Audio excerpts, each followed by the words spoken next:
అమరావతి చుట్టుపక్కల 3 లక్షల ఎకరాలకు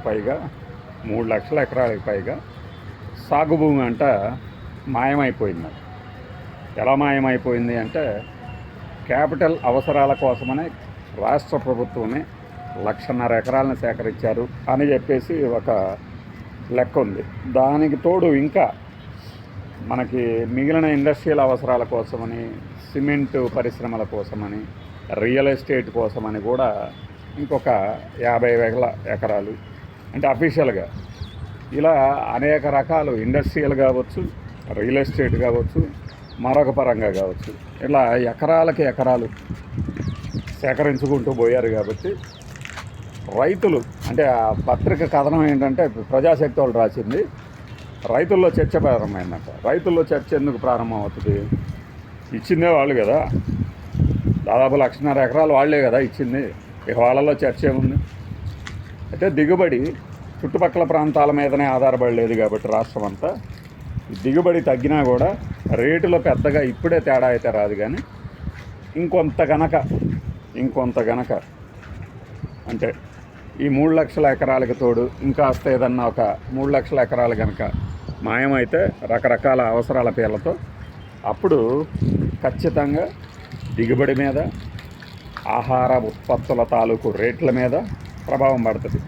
రియల్ ఎస్టేట్ మోజులో మనము వ్యవసాయం అంటేనే దండగానే పాలకులు ఉన్న తరుణంలో రియల్ ఎస్టేట్ మీద మోజులో ఇంకా ఇట్లాంటి పరిణామాలు మనం చూడబోతున్నాం. వ్యవసాయం అంటే పుస్తకాల్లోనే చదువుకోవటము. వ్యవసాయ కుటుంబాల్లో ఇప్పుడు ఎంతమంది వాళ్ళ వృత్తులు చేపడుతున్నారు? ఏది మన ఇంటికి వెళ్ళినప్పుడు అంటే వీకెండ్ ఫార్మింగ్ ఇలా కాకుండా మా నాన్న వ్యవసాయం చేసాడు, నేను వ్యవసాయం చేస్తానని ఒక 10 ఎకరాలు కానీ, 2 ఎకరాలు కానీ, 3 ఎకరాలు కానీ రాబోయే రోజుల్లో కూడా ఏమైనా తీసుకుంటారా? ఏమీ చేతకాని వాళ్ళు, ఇంట్లో అంటే కాస్త చదువు లేని వాళ్ళు నేర్పించడమే కానీ పంటను కూడా ఒక ట్రైనింగ్ లాగా అది మళ్ళీ హార్టికల్చరు, ప్రకృతి వ్యవసాయం అంటూ కొత్త పోకళ్ళు పోతున్నారు కదా. అవి కాకుండా సహజంగానే పండించే వరి కానీ మిగిలిన పంటల్ని కూడా మనం పాఠశాలల్లో నేర్పించే కోర్సులు బిగినవుతాయి రాబోయే 10 ఏళ్ల తర్వాత. ఇలా ఎకరాలు మాయమైతే పోతాయి. కార్పొరేట్ వ్యవసాయం అని చెప్పేసి ఇంకొకటి వస్తుంది.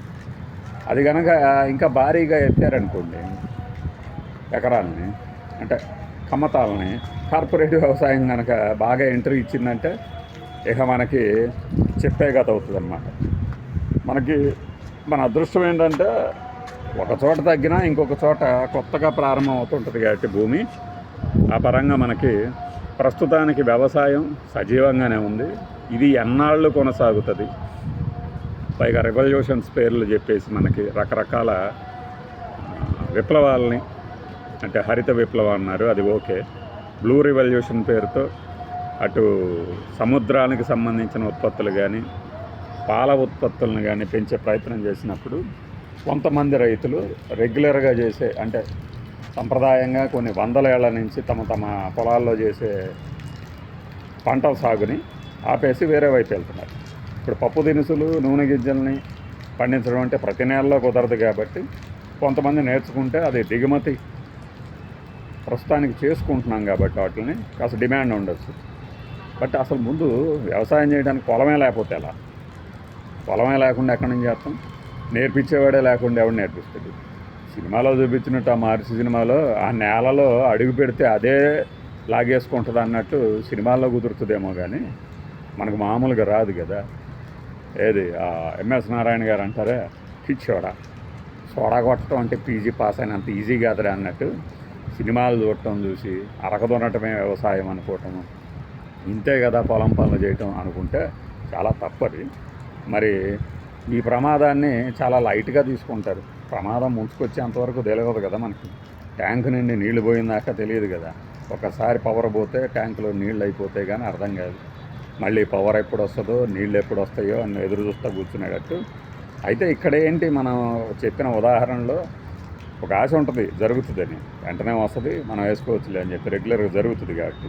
కానీ ఇట్లా భూములు మాయమైపోయిన తర్వాత, కాంక్రీట్ జంగిల్స్ వెలసిన తర్వాత మళ్ళీ దాన్ని వ్యవసాయానికి అనువుగా చేయటం అంటే కొన్ని దశాబ్దాలు పడుతుంది. బట్ అదంత తొందరగా వీలవదు. మనం రివర్స్ చేయలేం కూడా దాన్ని. ప్రకృతి మాత్రమే చేయగలదు. పెద్ద పెద్ద విలయాలు రావాలి. అవి రావాలని మనం ఏం కోరుకోం కదా, కానీ వచ్చేటట్టు అయితే ట్రై చేస్తున్నాం మనం. భూ సమతుల్యత దెబ్బతినడం అంటే ఇదే. 3 లక్షల ఎకరాలు మాయమైనాయి అంటే రైతుల్లో చర్చ కాదు, ప్రభుత్వ వర్గాల్లో చర్చ జరగాల. ఆ దిశగా మనం అస్సలు చర్చించంగా.